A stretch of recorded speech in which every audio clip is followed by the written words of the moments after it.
In verse 17 hours 73 minutes, Allah tells us about the temptations and compromises the Prophet was offered by the Quraysh, the tribe in Mecca. They asked the Prophet to acknowledge their idols and incorporate them into the message of God. In return, they promised to accept him as their leader. Of course, the Prophet rejected this offer, staying true to his mission. Imagine that, being offered power and recognition in exchange for compromising your core beliefs. The Prophet Muhammad, PBUH, stood firm, and this brings us to a key lesson: never compromise your values for worldly gain.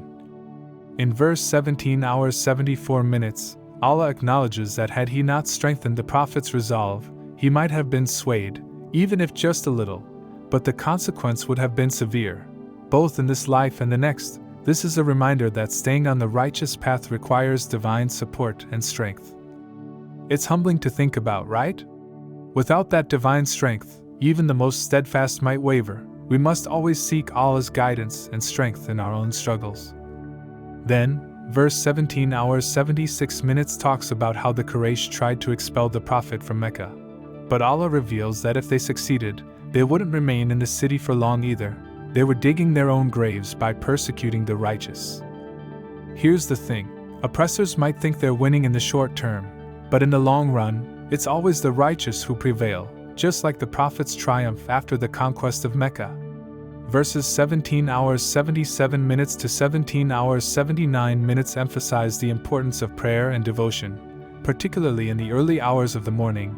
The Prophet is promised a station of praise and glory, an honor reserved for him, the Prophet Muhammad, PBUH, especially the grand intercession on the Day of Judgment. Isn't that incredible? The Prophet Muhammad, PBUH, will intercede for the entire human race on the Day of Judgment. This special status is a clear reminder for us to stay connected to Allah through prayer and good deeds. Then in verse 17 hours 80 minutes, the Prophet is taught to pray, "O my Lord, let my entry be by the gate of truth and honor, and my exit by the gate of truth and honor." It's a prayer for guidance, protection, and integrity in all aspects of life.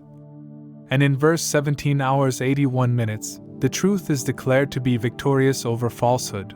No matter what, the Prophet demonstrated this when he entered Mecca during the conquest and destroyed the idols, proclaiming, "Truth has come, and falsehood has perished."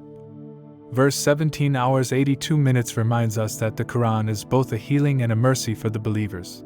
While for those who reject it, it causes nothing but harm, it's a powerful reminder of the transformative impact of faith.